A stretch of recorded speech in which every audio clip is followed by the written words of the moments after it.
Good afternoon. Well, actually, good morning still for everybody, I think, even East Coast for 15 minutes. We have a special VLab forum session today, and we're delighted to have Dr. Joe Ripberger for a follow-up to his earlier presentation for a VLab forum, again in our continuing series on social science and its application to weather service operations and the Weather Ready Nation. To remind everyone, the VLab forum is designed to provide information to weather service primarily about things that are moving their way through the R2O pathway to operations, or potentially so, and so that we can better prepare for them and apply them effectively to our operations. We have been focusing on the impact-based decision support services paradigm for a number of VLab forums. You can watch those recordings if you go to the VLab forum website if you'd like to get updated on past presentations in the IDSS area. And you can look at the part one of this that Joe presented several months ago. But I want to remind everyone the format of the VLab forum is about 30 minutes or so of content followed by Q&A. When we get to the Q&A, I'll ask that you use the raise your hand feature of the GoToWebinar to raise your hand, and John Chattel, our logistics support and overall great guy for the VLab forum, will unmute you and you can ask your question directly to Joe.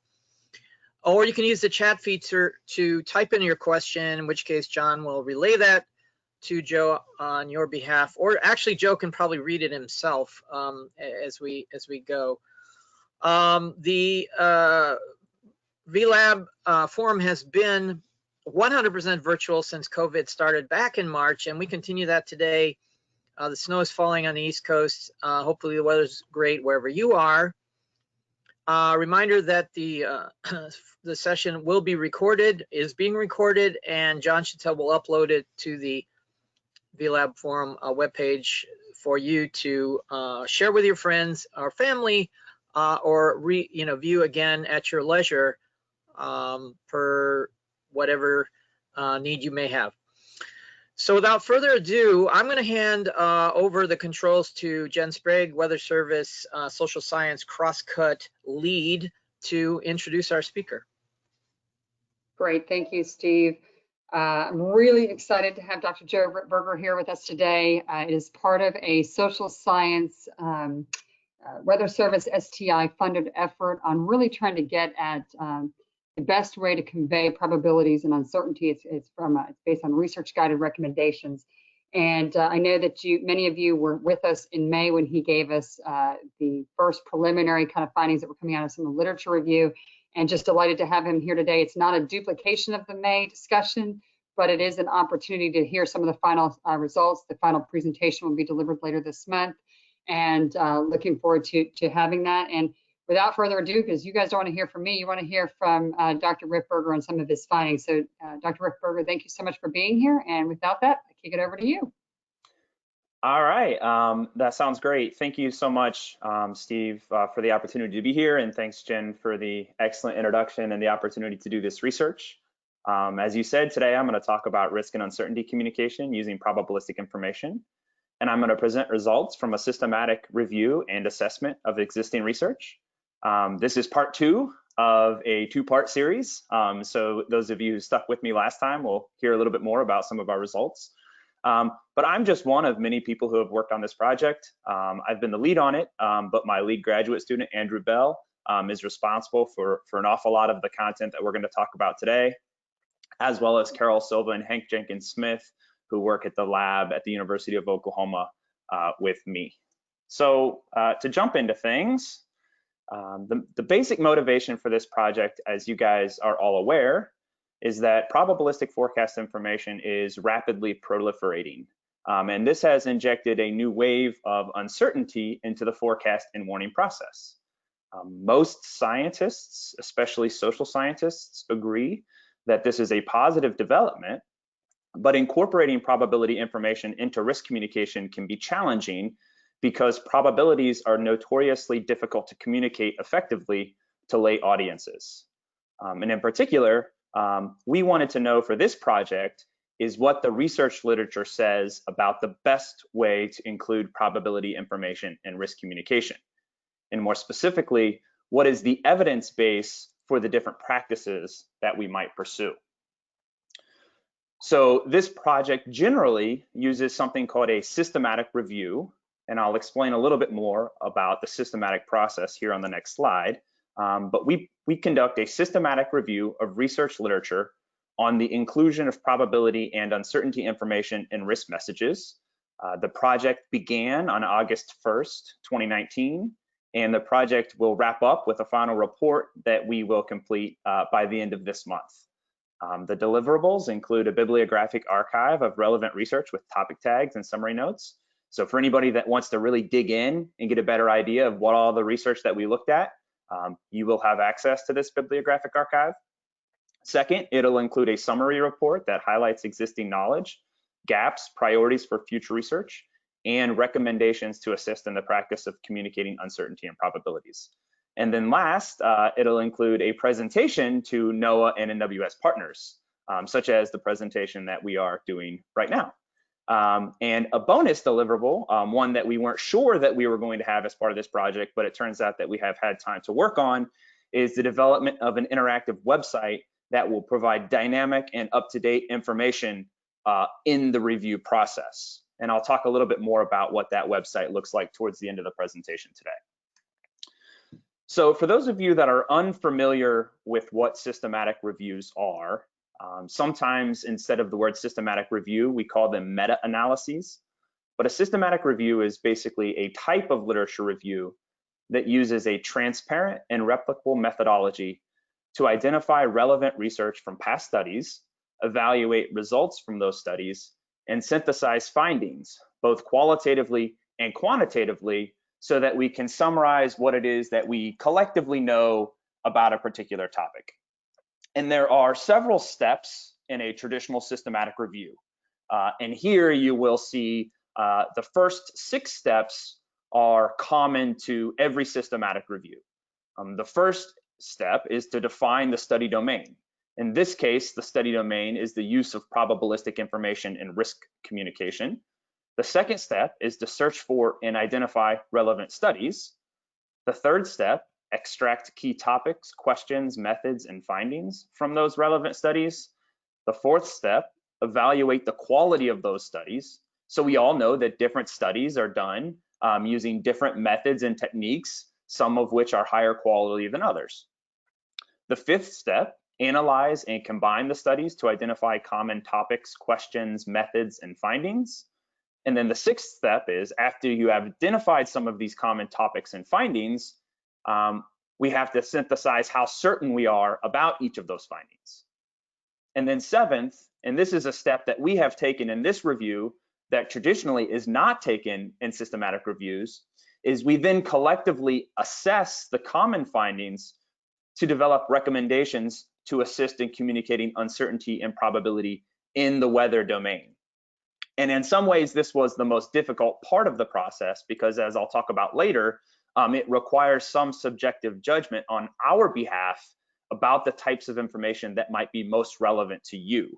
And so I'll give you our recommendations at the end, but I will also urge you to look more carefully at all of the findings that we have come up with in case we have come up with a finding that you deem to be relevant, but that we haven't included in the particular set of recommendations that we provide.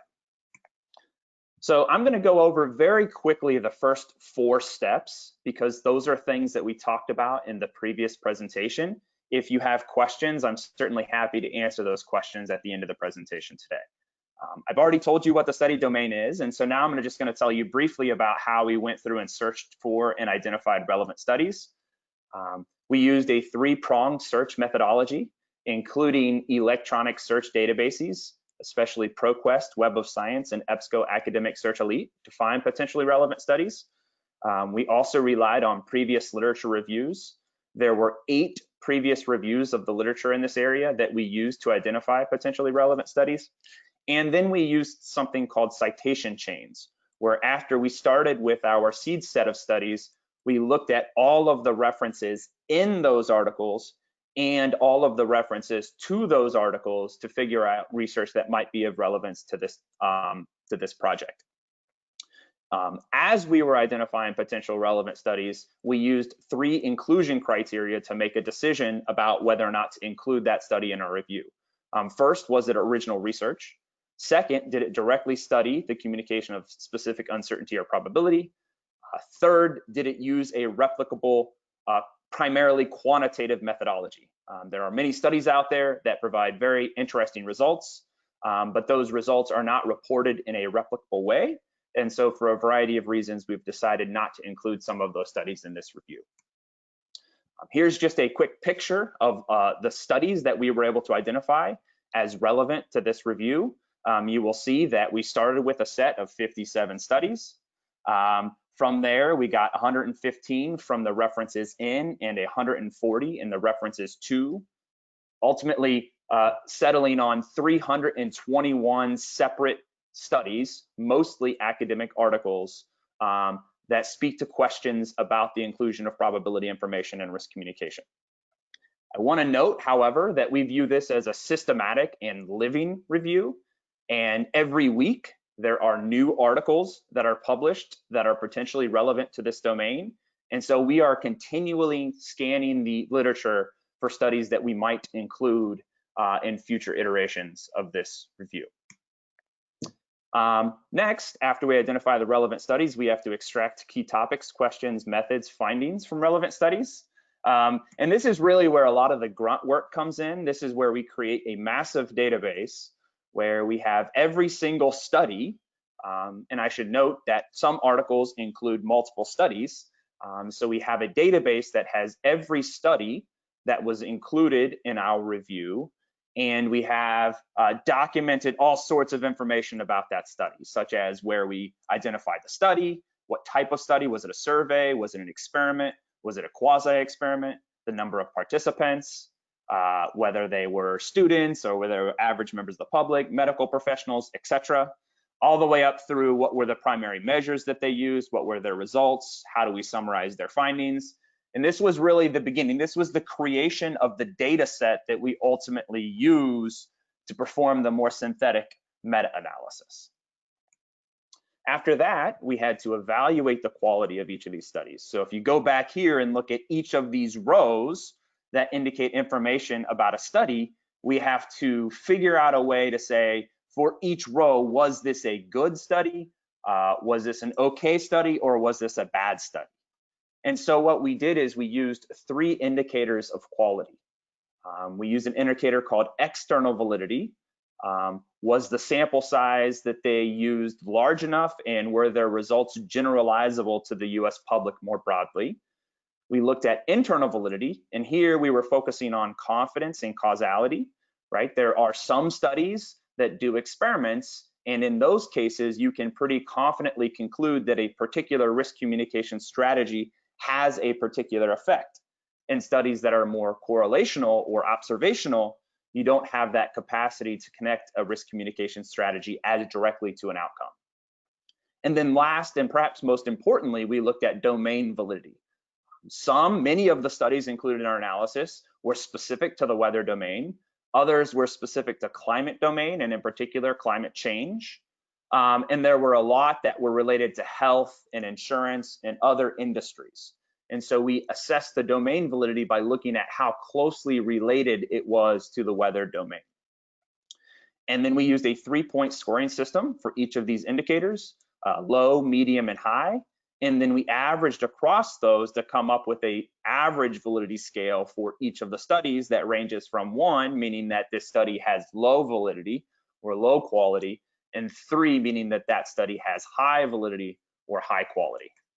After that, we had to analyze and combine the findings to identify common topics, questions, methods, and findings.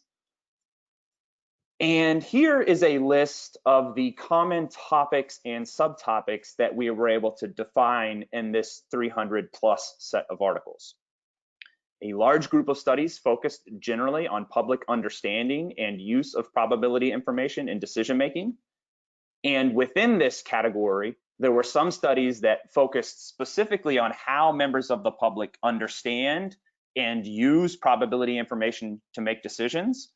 And there was a separate set of studies that focused on the relative effect of probabilistic information versus deterministic information, and how those two different types of information might affect the way someone goes about making a decision. Next, there were many studies on communicating probability information using words and phrases. As we have all seen, in many instances, rather than saying there is a 20% chance of rain, someone might say that there is a slight chance of rain. And so there were many studies focusing on the variety of words and phrases that you can use instead of or in addition to numbers when communicating probabilistic information. Some of those focused on numeric translations, like what do words mean to different people. Some of them focused on directionality and reference points. Severity and probability conflation was an important category. In that category, studies were looking at how, in some instances, people misjudge probability depending on how severe an event might be, right? So for example, if you were to tell someone that there is a slight chance of rain, they might think that that's a 5% chance. If you were to tell them there's a slight chance of a hurricane, they might think that's a 20% chance. Even though the probability is the same, they conflate severity with probability. And then last, there were several studies in this category that talked about choosing words and phrases. How do you decide which types of words and phrases you should use when communicating probability information? And then, of course, there were many studies focusing on the use of numbers. So if instead of words and phrases, you want to use numbers, there were many suggestions about the best way to do that, either using percentages, frequencies. Within this group of studies, there were many that focused on reference class ambiguity. Many of you might have heard about that in the past, but sometimes when you communicate a probability, such as there is a 30% chance of rain, there can be confusion about the class of events to which that refers to. And then again, there, like in the words and phrases, there were many discussions about directionality and reference points, and in particular, how people understand 30% in reference to something else. Then there were quite a number of studies focusing on communicating probability information using visualizations. Some visualizations in non-weather domains, visualizations in the weather domain particularly, and then there were many that just provided general visualization advice, like what kind of visualizations seem to be most effective. And then last, there were many studies that focused more generically on communicating probability information to a heterogeneous population. And here, these studies pointed out that often there is no one-size-fits-all approach to probability communication. For some audiences, using numbers is best. For other audiences, using words and phrases is best. And for still other audiences, visualizations might be most appropriate. And this set of studies really delved more deeply into the kinds of audiences and the characteristics of the public that might affect their understanding of different kind of probabilistic information. And here, this gives you a general sense of the breakdown. On top, you see the studies by the primary topic, and you can see here that the plurality of studies were about communicating probability information using numbers. Next, there was communicating probability information using visualizations, followed by words and phrases, and then probability information in decision-making more generally, followed last by this category of probability information to a heterogeneous population. And then if you go down below, if we take each of these primary topics and look at the breakdown of studies within those primary topics, we can get an idea of what the literature covers and what the literature doesn't cover with respect to this specific subtopics. For example, you can see here that there's more research on understanding probability information than there is on probabilistic versus deterministic information. And likewise, there's more research on understanding the use of percentages than there is on understanding the use of frequencies. And then over here, there is a bit of research on severity and probability conflation, but not quite as much as there is on some of these other categories. This helps us, as I said, one of the things that we were trying to do at the beginning of the study is to map out what the literature looks like so that we can identify potential gaps. What is it that we know a lot about? And was it that we don't know very much about, so that we can make decisions about the areas that we want to invest in the future. This is another way for us to think about what the literature looks like as a whole. You will see here on the left, you will see a graphic that has on the x-axis internal validity, as I was talking about before. On the y-axis, this is external validity, and then the size of each of these dots corresponds to domain validity. And what you can see here up in this upper right quadrant, those, what you might argue, are the areas that we know the most about, both because we have a large number of studies, but also because the studies that exist are generally the most valid or of the highest quality. So we know quite a bit about public understanding and use of probability information in decision making. We know much less about communicating probability information using words and phrases. I don't have time to jump into all of this today as much as I'd like to, but if you have a time after this presentation, this breaks it down by each of the subtopics, what it is we know and what it is we don't know. And we are particularly excited about this because as researchers who are actively contributing to this research, this helps us figure out where to target our efforts. What can we do that's going to perhaps push this small dot up into this quadrant so that we can have more confidence in the findings that come from this group of studies. After we did all of this and mapped out the domain, we set out to analyze and combine all of the findings, right? So we had all of these studies and we had summaries from all of these studies, as well as an assessment of the validity of all of these studies. And so our next step was to say, across all of these studies, what were some of the findings? What are some of the common things that these studies are finding? And we came up with a list of more than 100 different findings across the topic and subtopic areas. And here are just some examples of 3 findings. The first example says people are often implicitly interpret verbal probability expressions as more likely when they describe more severe or undesirable outcomes. They call this severity bias. For instance, someone who interprets a slight chance of rain showers to mean a 1 to 5% chance will likely interpret a slight chance of hurricanes to mean something closer to 10 to 15%. Another finding that was relatively common is use caution when relying on frequency formats alone to reduce interpretation error, because reference class tends to interact with formats, negating the benefit of using frequencies in place of probabilities.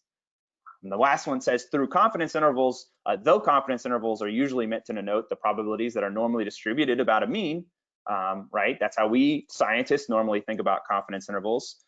Many people, a plurality of people, understand confidence intervals to mean that all values within a range are equally likely, right? So if you provide someone with a range, you might think that they are going to key in on the center of that range, but in reality, people think that the upper bound and the lower bound are equally as likely as the mean or median in that range. So after we defined these 100+ common findings, we had to figure out a way, just like we assessed the quality of the research, we also had to assess the certainty associated with each of these 100 findings. And again, we used 3 indicators of certainty. First, we look at the consistency of evidence. So if there were 5 studies on a particular finding, how consistent were those in their findings? Did some find one thing, whereas some found the opposite? Then we looked at quantity of evidence, quality of evidence, and again, each study was given a score, each finding, I'm sorry, was given a score from 1 to 3, indicating 1, it's a finding we don't have a lot of confidence in, to 3, it's a finding we have a lot of confidence in. And as much as I'd like to go through all 100 of those findings, I can't today, unfortunately, and this is part of the reason why we're developing the website. What you see here is a screenshot from what is now an active website that's actively under development, where you can go through after this presentation, hopefully, and click on each of these findings, read what the finding says, look at all of the studies that support those findings. You can even click on the link if you want to read those studies to make sure you agree with our interpretation. And also it will list the average internal validity of the finding, the average external validity of the finding, the average domain validity of the finding, right? This is with respect to the first example I showed you. This is what it looks like with respect to the second example and third example. And again, there are 100 or so of these findings for you to look through if you decide you want to invest a little bit more time in understanding the variety of things that we were able to pull from this research. But as I said, what we really wanted to focus on as part of this was to sort of take a step back after we've come up with these 100 different findings, carefully look at them, how certain we are in each of the findings, and assess common findings to develop recommendations to assist in communicating uncertainty. And this is where sort of the practical advice comes in. So practically, we've done all of this research, we've looked at all of these things. Practically, what do we think the Weather Service can do? What are some recommendations about the way to go about communicating probability information?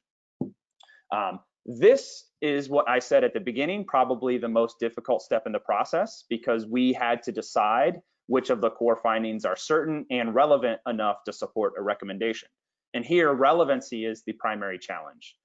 Many studies advance science, but do not provide actionable advice. So there are some really interesting things that people find, but it's not entirely clear what the implications are for someone who's trying to communicate risk.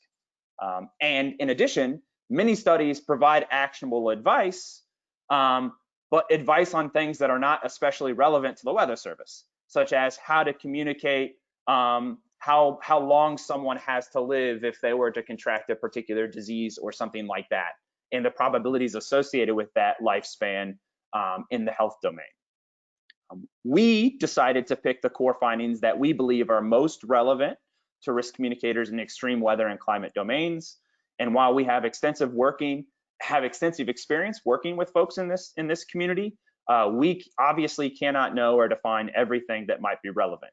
We therefore urge you to carefully examine all of the findings to see if there might be something of relevance that we are missing in the list of recommendations. So without further ado, I'm going to go through a list of 12 recommendations, and hopefully these will make sense as I go through them. You'll see a common format as I go through each of these recommendations. We list the top here, a recommendation. Then we have an example of perhaps instead of saying this, you can say this, and that would be taking advantage of our recommendation. And then we have some example studies. There are more studies that support each of these recommendations than we list here, but we tried to identify the studies that we think most clearly and effectively communicate the evidence base for the recommendation. So the first one is use probability information in place of deterministic statements in forecasts. So instead of saying something like these storms will cause heavy downpours and flooding, it's more effective in terms of decision making to say there is an extremely high 90% chance that these storms will cause heavy downpour and flooding. Recommendation 2, use probability ranges or predictive intervals to emphasize uncertainty when point estimates are not available or appropriate. Obviously, wide ranges indicate more uncertainty. So here, replace something like the forecast is rapidly evolving, but there is a slight 15% chance that we will see more than 10 inches of snow in the metro area this morning, with the forecast is rapidly evolving, but there is a slight 10 to 20% chance that we will see more than 10 inches of snow in the metro area this morning. And again, this comes from research suggesting that these predictive intervals or these confidence intervals can better communicate uncertainty in some cases than specific point estimates. Next, include numeric translations next to words and phrases that indicate probability information. Of all of the recommendations, this is the one that is probably most firmly supported by the literature. So instead of saying severe thunderstorms are possible this evening, if it's possible, you would want to say something more like severe thunderstorms are possible, and then give a numeric translation of what possible means so that everyone is on the same page. This is especially important because different people might think that possible means something different. And so if you were to just say the word possible, half of the people might think that there's a 50 to 60% chance, and the other half of people might think that there's a 5 to 10% chance. So if you can include some sort of numeric translation, you will certainly help generate more consistency in interpreting the word or phrase that you use. Next, if comprehension of probability information is especially important, use numeric probabilities alone or first before you use words and phrases. So replace severe thunderstorms are possible this evening. Instead, say there is a 20 to 30% chance of thunderstorms this evening. The research pretty firmly shows that numeric probability statements, especially numeric probability statements with ranges, communicate probability information more effectively than do words or phrases. And so you want to make sure that you either include both or just the numbers. Next, when using words and phrases to communicate probability information, include rank adjectives like low, medium, and high to indicate the magnitude of the probability. This is especially important if numeric translations are not available. So if you can't say that there's a 49% chance of a tornado tomorrow, or something about the chance of snow and ice in a specific numeric form, instead of saying generically that there is a chance of snow and ice this morning, it makes more sense to say, or it is more helpful to say, that there is a low, medium, or high chance of snow and ice this morning. And though not everyone will agree about what a low chance is, it will certainly induce more agreement among people than simply saying the word chance alone. When you say the word chance alone, people's interpretation of that ranges from maybe there's a 10% chance or a 90% chance, or maybe there's a 50% chance. If you use a rank adjective like low, medium, or high, you can at least push people to one side of the distribution or the other so that they have a better understanding of what it is that you're trying to communicate. Next, use probability percentage formats when possible. Frequency or fraction formats can be effective, but they can also generate confusion. So instead of saying that there's a 1 in 10% chance or a 1 in 10 chance that this storm will produce a tornado, there is a 10% chance that the storm will produce a tornado, seems to be more effective in terms of helping people understand what it is that you're trying to communicate. Next, when using frequency or fraction formats, so if you do decide to use this format, use the 1 in X format in place of the X in X format. Sometimes people, rather than saying something like there's a 1 in 5% chance, think it is more effective to say that there is a 20 in 100 chance. And that's generally not true. Generally, you want the first number in that statement to be 1 that helps people better understand the nature of the information you're trying to communicate. 8, include information about the reference class when including probability information. This is the classic example of people not knowing the reference class and therefore not understanding what the probability means. Instead of saying there's a low chance of tornadoes in the Oklahoma City metro area tomorrow afternoon and evening, say there is a low 2% chance of tornadoes in the Oklahoma City metro area tomorrow afternoon and evening. On 1 in 50 days like today, there will be a tornado within 25 miles of your location. And there, rather than just telling someone the probability or explaining what that probability means and implicitly referring to the reference class so that they understand the nature of the information. Next, this is not so much of a recommendation, not so much as a specific thing to do, but something to be aware of. Be aware of directionality when using probability information. Positive frames can promote comprehension by encouraging people to focus on the events that are most likely to happen, whereas negative frames can promote risk aversion by encouraging people to focus on the possibility of negative events, even if they are unlikely, right? So example positive frame is there is a high 90% chance of sunny skies today. The opposite of that is there is a low 10% chance of freezing drizzle today. Those are both communicating in some ways the same information, but depending on the positive or negative frame, people will likely focus on different things. 10, when possible, include probability information and forecast visualizations. So rather than simply showing maps with deterministic warning boxes or polygons, the research seems to support the use of probabilistic information, such as probability grids that some of you might have seen with the FACETS project, or the potential storm source flooding map. Again, that we have found, or the previous research has found, that the use of probability information, both in text and in graphics, enhances the extent to which people understand the information. 11, use visualizations to increase comprehension of probability information. Icon arrays and ensemble plots can be especially effective when teaching people how to interpret probability information. But note that it might not be appropriate immediately before, during, or after high impact events, right? So the use of things like icon arrays or ensemble plots to explain to someone what a wind speed probability means to them, that might be something that you want to do during some sort of educational period where you're trying to explain to people what the wind speed graphic means, rather than including that icon array during or immediately before a hurricane, which might in some cases lead people to focus on the wrong information. And then 12, and this is a difficult one to implement, but nevertheless important to say, is that you have to pay attention to the audience when using probability information. The research is clear that most people can grasp basic probability information, but that the depth of comprehension depends on numeracy, the extent to which people's sort of innately understand the use of math when making decisions, and also experience, right? If people live in an area where they routinely see something like the convective outlook, or if they live in an area where they can routinely see probabilities associated with snowfall totals, they're much more likely than people who are not familiar with those kinds of information to make sense of the probability information. So it's critical that just like when we communicate a forecast more generally, we think about our audience when communicating probabilistic information. So those are our 12 recommendations based on an awful lot of work, and we still have a few steps to go before we're finished.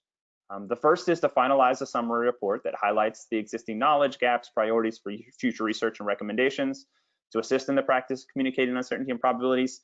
The second is to finalize the web platform. As I said before, the web platform is currently live. You can click on this link, but we are going through and updating and changing a few things. And so, if you click on it today, it might look a little bit different than if you were to click on it tomorrow. But by the end of the month, we hope to have it completely finished and stable such that the only updates will be the addition of new studies as they come out. And that speaks to my last point, which is that we really hope, we've done a lot of work on this, but there is an awful lot of active research in this area right now. And we hate the idea that we would miss the opportunity to include that in this review. So our goal is to, as new research comes out, to continue to fold that new research into our review, and if it becomes necessary, we might amend or include new recommendation as that new research becomes available. And then last but not least, this is just my contact information. If you have any questions, certainly feel free to email me here, or you can email Andrew, Carol, or Hank. We'd all be very excited to answer any questions that you might have of us. Thank you so much, and I look forward to having a conversation and answering any questions that you might have. All right, fantastic, Joe. Really impressive work. I think a big return on the investment in this study. I feel like we've got 12 recommendations, which can launch 1,200 additional studies, but that's part of the grounding of the social science application weather service is to really know, how to pursue this deliberately and with a good focus on what we really need. So we're now at the Q&A part of the session. So I invite people to raise your hand using the GoToWebinar if you'd like to ask a question directly, or type it into the chat box in the GUI so that we can relay that question that way to Joe. I'll start off by looking, Joe, so it felt like to me a significant number of the recommendations landed on this, like, lean into being explicit about probabilities when you're communicating. Don't shy away from it, and it almost feels like education through communication, right? So as people see repeatedly these numbers, probabilities, probability ranges, etc., that they will begin to calibrate them with their own personal experience and their baseline of risk or baseline for decision making. Is that a fair assessment? Yeah, I think that's exactly the right assessment. The literature is clear, both in the weather domain and in other domains, people both have the capacity to understand probabilistic information, and it improves the decisions that they make.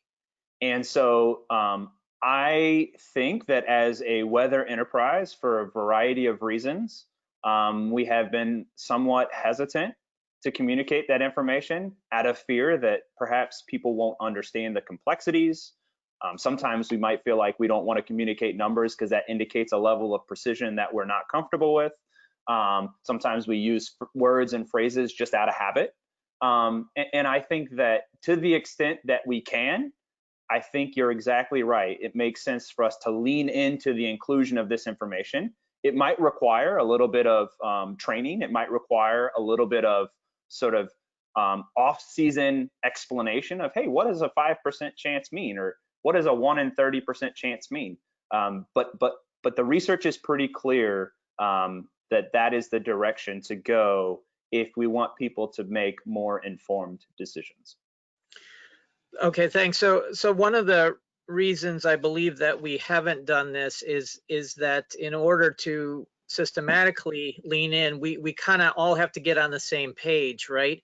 And so you wonder if in this part of the country or this region or this WFO, when they say possible, they really mean this, and another part of the country they view something else. So does that really imply that we have to get our act together? And I know some of this comes out in automated formatters through our NDFD, you know, what we described. So could you react to that? I do think that there needs to be a little bit more coordination. We've actually had the fortune of being able to work with some forecast offices in the southern region, and some folks have recently put together a report to provide some guidance based on some of our recommendations about the kinds of words that we perhaps ought to use to communicate probability information in the severe domain. And I think to the extent that we can have a broader conversation across the weather enterprise, and I'm not saying like we need to provide, you know, specific numbers on everything, and I fully recognize that in some cases we might not be able to provide a specific probabilistic statement, but to the extent that we can coordinate and use similar words and phrases, and in particular avoid generic phrases like there is a chance of this tomorrow, I think that will likely lead to some improvement, at least into the extent to which people understand the information that we're trying to communicate. Okay, one last one from me before we turn to the audience. I didn't see anything in particular in your recommendations with regard to use of scenario discussions in conveying uncertainty of probability. So this is one area we're looking at where you give people like a narrative, say, you know, there's a high likelihood of this narrative versus this narrative and a low one. You did kind of allude to a little bit with the positive versus negative bias thing, but did your literature survey, you know, attack that question at all? Yeah, the scenarios and narratives can be really effective for some people. Sometimes it's hard sort of in the heat of an event to come up with a narrative, but the research is pretty clear that use of narratives, and in some cases referring to past events that people might be familiar with, can help them to better sort of intuit probabilistic information. And so I do think that there's some real gains to be had in that area as well. We're hoping to kind of develop some training materials on the basis of this, and some of those training materials might flow from the less direct recommendations. They might flow from some of the more nuanced things that we have seen, and hopefully this is one of those examples that we could fit in that direction. Okay, great. John, I'm going to turn to you to see if we have some questions from the audience. Sure, we have a couple of them. One from Dave Rudak. He asks, not sure who can address this question, but when might these social research findings make their way into the point and click NWS WFO pages and their text forecasts?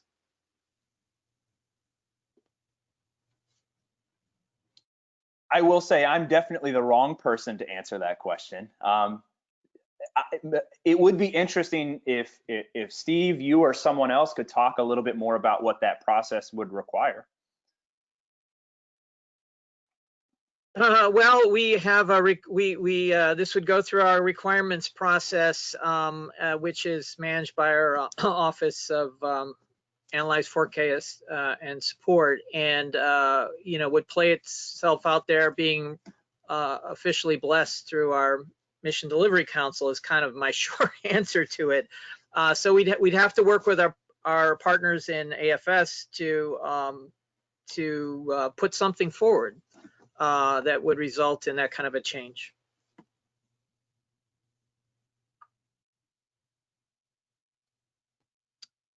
John, next question.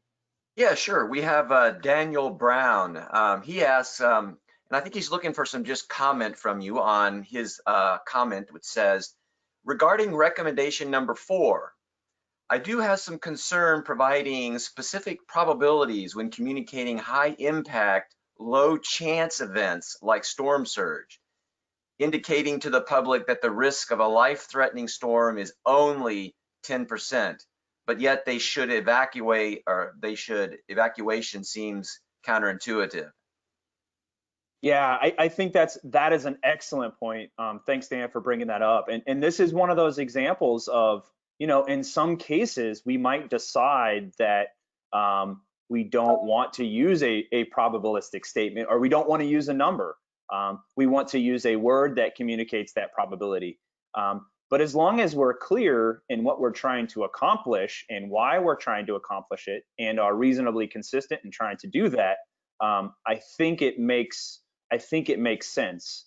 I have seen the use of low probabilities in the past to communicate high consequence events, and in some cases it's effective to say something like that there's a 20 to 30% chance of life-threatening storm surge, and say something about how that relates to past events where the chances have been much lower. So you sort of use climatology to say, even though there's only a 20% chance of tornadoes today, the chance of tornadoes today is 100 times higher than it typically is on a day like today.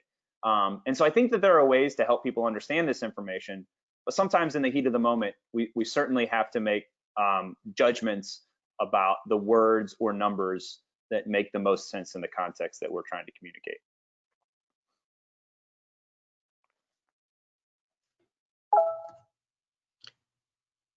All right. Okay. I think Dr. Uccellini has a comment. Louis, you can unmute yourself, or we can. I did both. How's that? All right.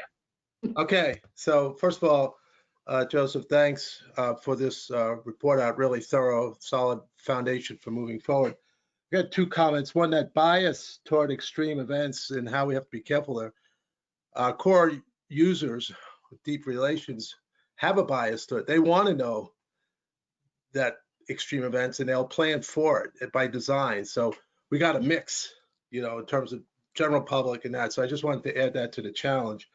And the other thing is, I think it would be important as a next step is, how does this map into all 11 service areas? Do these recommendations apply equally to each one? Probably not. So I think that's an important step, even as I think the question came in about the MDC and AFS and all that. There are 11 service areas. So that would be another part of the step. And after you get done responding to comment, I'm going to have to go. Thank you again. So much. Yeah, thank you for being here, and thank you for the compliment on the presentation. The question about the service areas is a really interesting one. I don't have it presented here, but of those studies that fit within the weather domain, we do keep track of the different hazards that they address. I haven't actually looked at that data, but I certainly think it'd be interesting to look at which hazards have we historically studied in this context and which haven't we? And is there a particular group of hazards that have not really been addressed? I'll just say one example for it.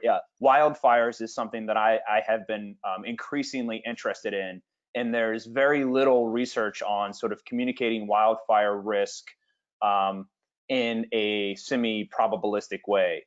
And I think that much of what we have learned from other studies may or may not be applicable. And so that's definitely an important direction for us to move in the future. So that's a really a helpful comment. So I appreciate your time and thoughts. Okay, and thanks again. Really appreciate and it's something that we obviously have to pay attention to as we move forward. So thanks. Yes, thank you. Okay, John, other questions from the audience? Sure. Dennis Miller has raised his hand and I have unmuted him. Go ahead, Dennis. Hi, can you hear me? Yes. Okay, I'm wondering about better conveying spatial and temporal information. And what I mean is, like, for an example, if you say there's a 30% chance of rain in your area this afternoon, what does that mean to somebody in the public? Does it mean that there's a 30% chance that rain will verify in your area sometime this afternoon? Or does it mean, as I find many people think, that if they walk out of their house at any given time between 12 and 6 p.m., there's a 30% chance that it's going to be raining on them? Mm-hmm. Likewise, spatially, with something like a severe event, let's say a severe wind event or even a tornado, there might be a 30% chance that it's going to happen in your area this afternoon. But even if it happens in your area, where your area might be, 20 by 20 miles, is it really going to happen where you live? So these are things I think I find from just talking to people that there's no real perception, there's no common perception of these aspects.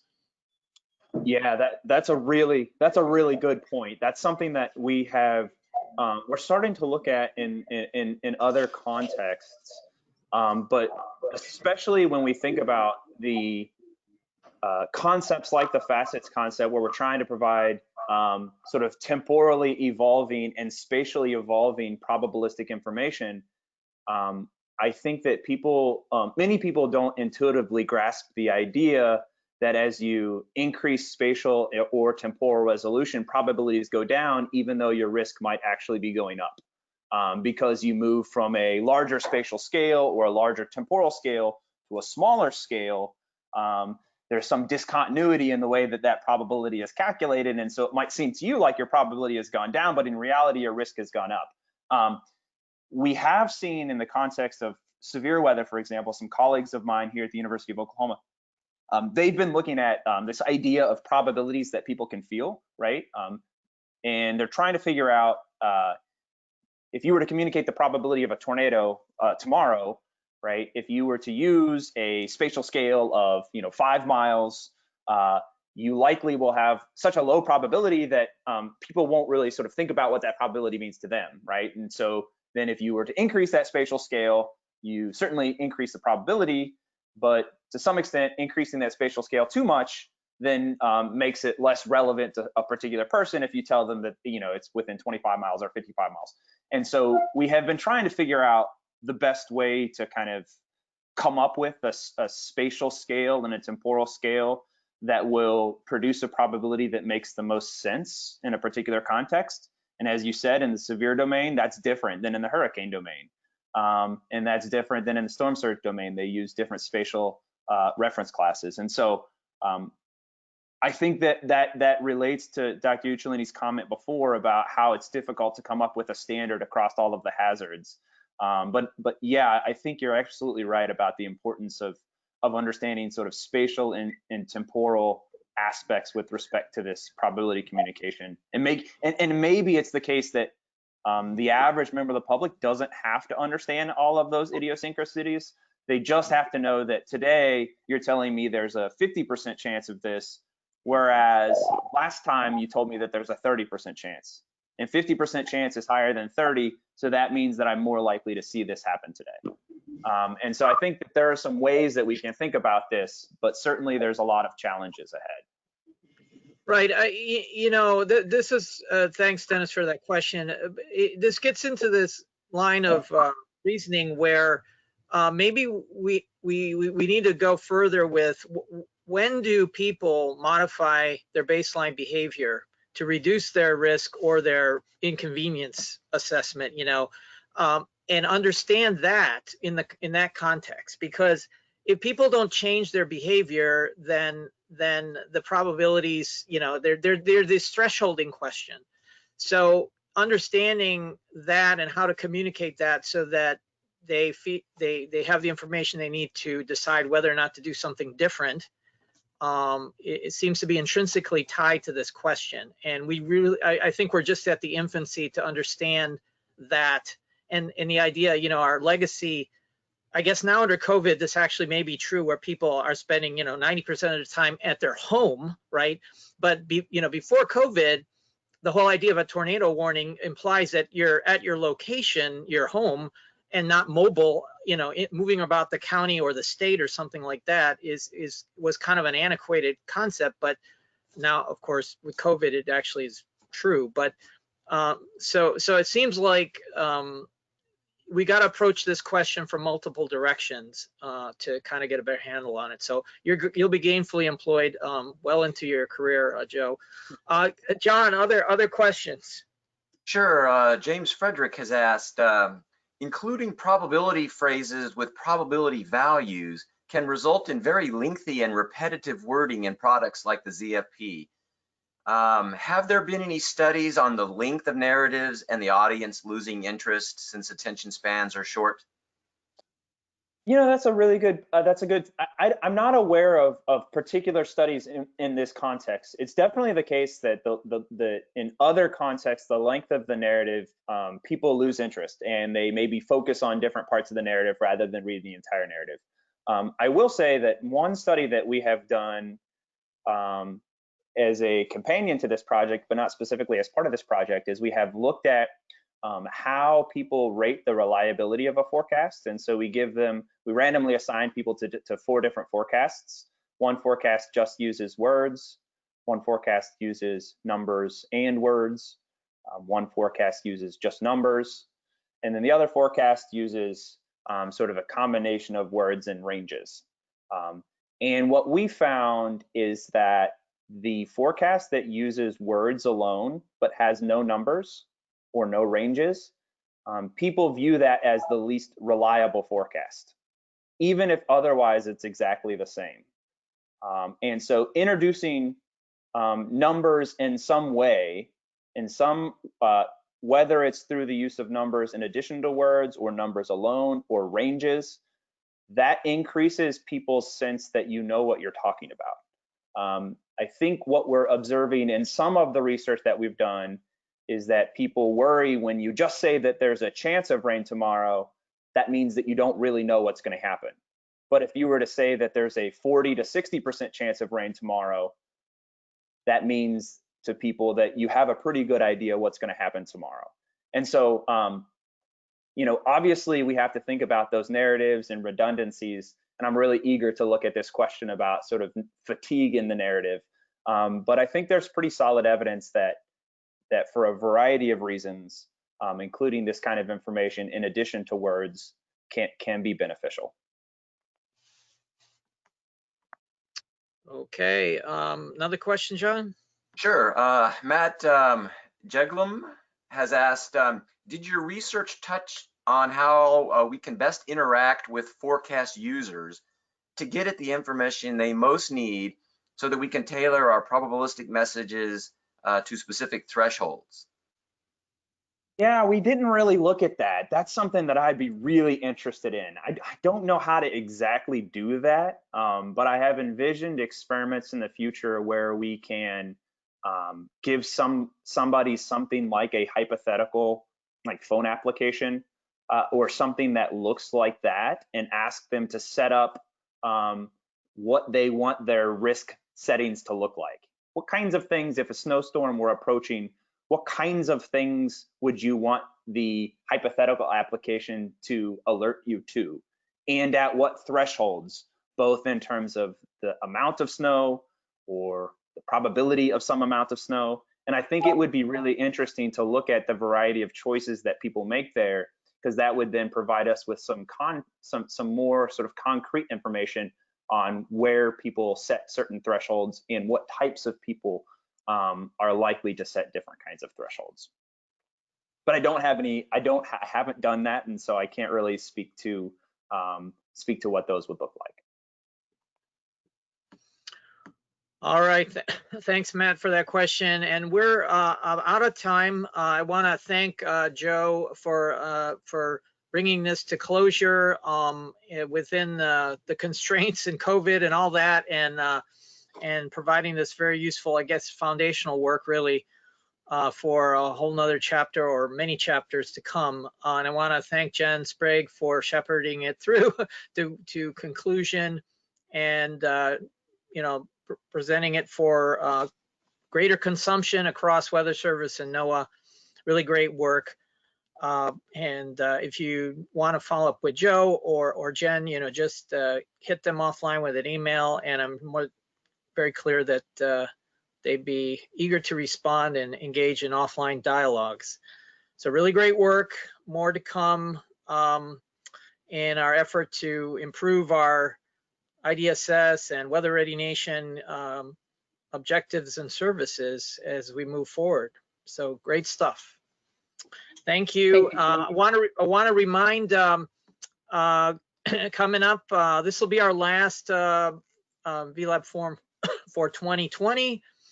Coming up though in January, we've got Dana Strom from Meteorological Development Lab going to talk about the whole story, uncertainty and probability viewer. So maybe Joe will want to come back and look at that one to get some ideas.